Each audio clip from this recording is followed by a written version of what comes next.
double stick tayo ulit na tutorial, ano? Maiksi lang siya. So kung nandito na yung pamalo mo, nasa baywang muna, at ito nandito na sa balikat po, pwede na kapatong, pwede hindi. So ito yung ating broken strike, no? Puro pitik siya, half strike. 1, 2, 3. 1, 2, 3. Puro half strike. 1, 2, 3. 1, 2, 3. 2, 3.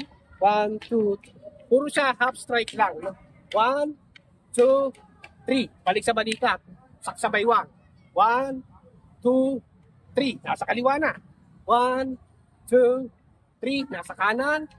Papunta sa kaliwa. 1, 2, 3. Balik sa balikat.